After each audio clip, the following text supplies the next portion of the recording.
Hello, everyone, and welcome to Live with Fuzia. I am your host, Shilpi Shah, and today we have a very special guest who advocates for no peace without women. Of course, he is Jonathan McDonald. And welcome to Live with Fuzia, Jonathan. How are you feeling in this session today? I am fantastic. A little scared. This is only my second live, so you'll be holding me to account. Okay, perfect. So before we dive in today's, session, let me briefly introduce about Fuzia.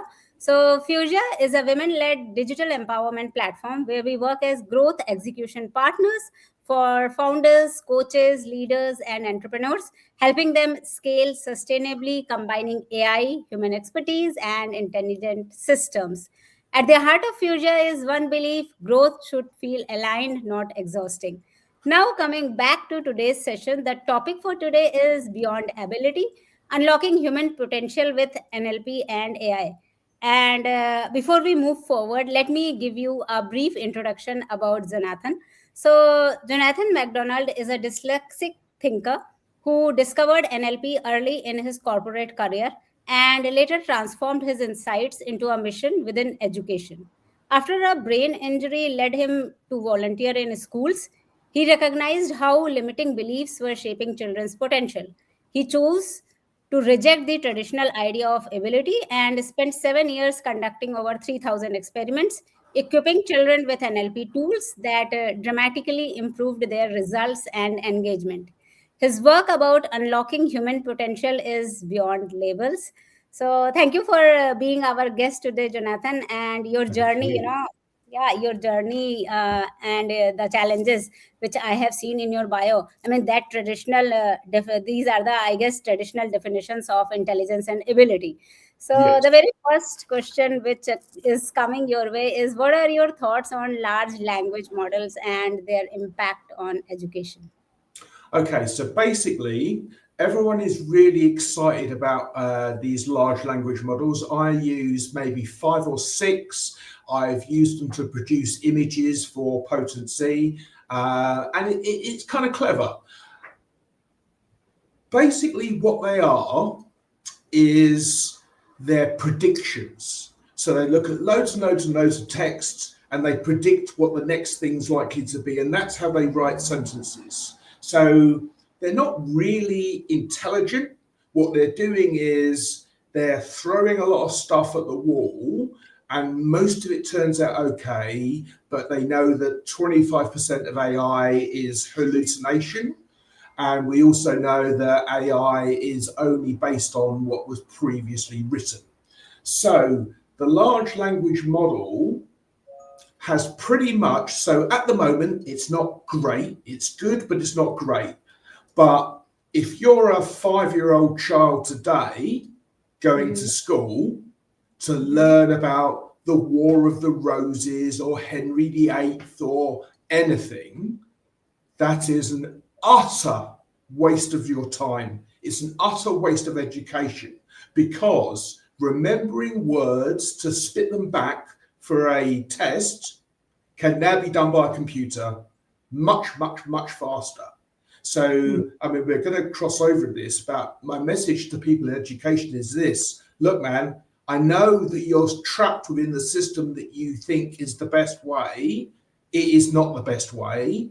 And hopefully, in our discussion, we can get on to the best way. So, large language models, very good for their own thing.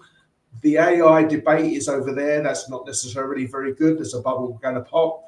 But what it means is that remembering facts is now a waste of brain. And so you want to use your brains to develop the cognitive skills to be creative. Mhm. There's a great TED talk by Sir Ken Robinson, and he talks about, do schools kill creativity? And in this talk, he talks to this 5 year old girl, and she's drawing something down, and he goes, "Oh, what are you drawing?" She goes, "I'm drawing God." And he said, "Well, no one knows what God looks like." She goes, "They will in a minute," from a 5 year old. Mhm. That is the potential. They can imagine God And yet we travel them down these narrow paths. Remember this, sit still, pay attention, don't muck about, don't have any fun, don't talk to your friends. Yes, we've got playtime, but we've got work time.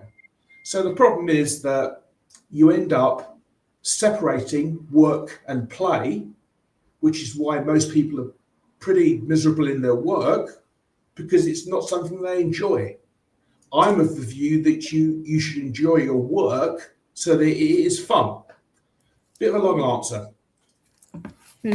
Okay. So maybe it reminds us that ability is not a permanent label and it No, evolves and expands. I mean, as belief expands. Wow, perfect. absolutely. So, what is, yeah, yeah, please go ahead. Oh, well, I was just going to say, so there's a book written in 1964 called Pygmalion in the Classroom, and it is Mhm. especially about this thing about ability. So, just in brief, they took a group of children, a class full of children, gave them to a teacher, said, "Oh, by the way, those few over there, they're special. You can't talk to them differently. You can't give them any extra work, but just so you know." A year later, tested by a separate teacher, the children believed to be gifted produced gifted results. The Mhm. unspoken, unconscious beliefs inside an adult's head changes the ability of the child, which is why ability is just it's a farcical statement that no one really questions, but I completely reject it. Yeah, I mean, this gives us a new belief system that ability expands. So Yes. now tell me, what is your message to anyone currently, working within education? I mean, any message for teachers or mentors or maybe leaders?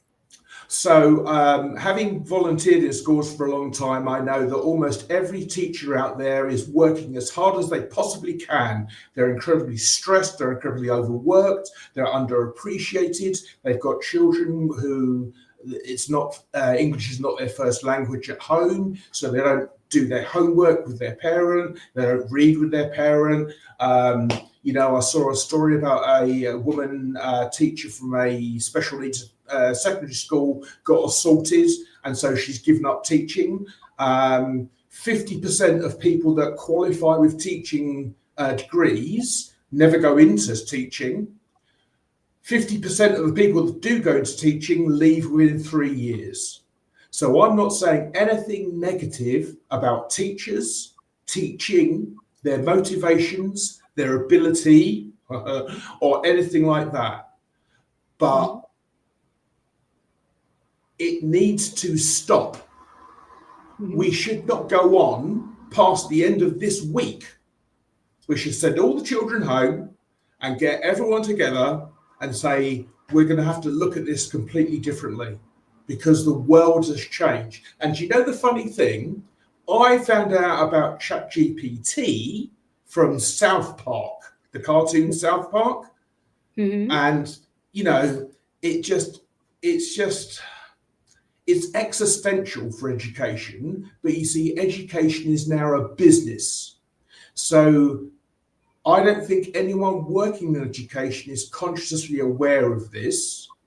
They talk about growth mindset Okay. without the slightest awareness that exams and grades and hierarchies are fixed mindset. So they communicate one thing to the children, but then the children look at the actual world and go, well, you're telling me one thing, but that isn't true.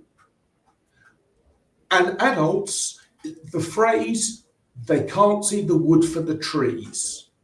That's how stuck education is. My education proposal takes everything and flips it on its head. It's basically a idea called andragogy. Mhm. So in normal school, it's called pedagogy, how we teach children. Okay. Andragogy is self-directed learning. You take a 5-year-old or a 10-year-old, 11-year-old, say, what do you want to do? How would you change the world? What are you really passionate about? Okay, let me help you do that. And then all of a sudden, you don't need exams, you don't need harassment, you don't need punitive results from not putting in coursework. The child does because the child wants to. And in a world of large language models, the thing that separates humans from computers is exactly that intrinsic motivation. It comes from within, it is self directed, and you learn what you need to learn to make it happen. Mm-hmm. That Interesting. is, yeah. Yeah.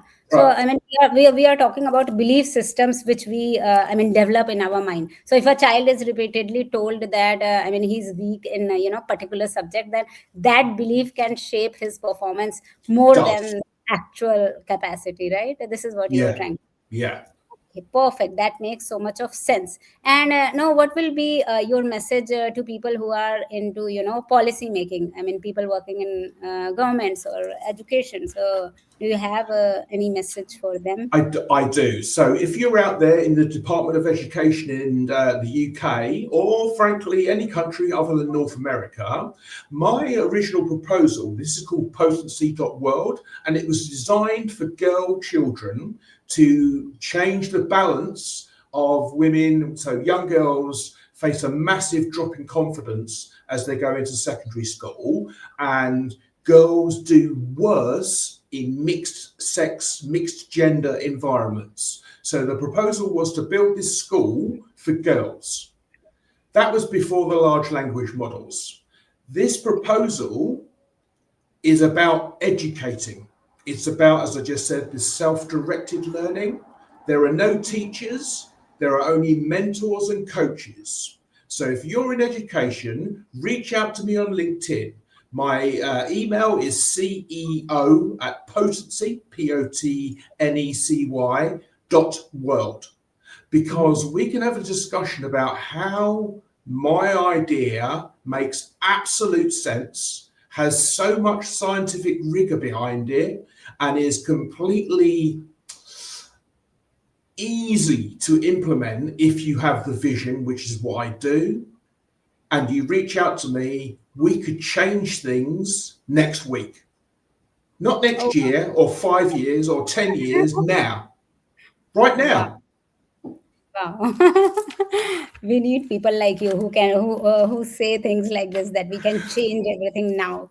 Wonderful, perfect. And thank you so much, Jonathan, for such Thank an you. insightful and courageous, conversation. And this discussion, reminded us that ability is not a permanent label, and it evolves, it expands, and when belief expands, of course. So thank you so much for your time, and thank you everyone who is watching out there. At Fugia, we believe that when technology is used with intention, growth becomes inclusive. To everyone who joined us live, thank you so much for your time and presence. Thank you, Jonathan. If you Thank you, want, Shilpi. yeah. So anyone who is watching, if you want to be our guest, DM us or comment below, and we will reach out to you. Thank you so much for your time. Bye bye. Take care.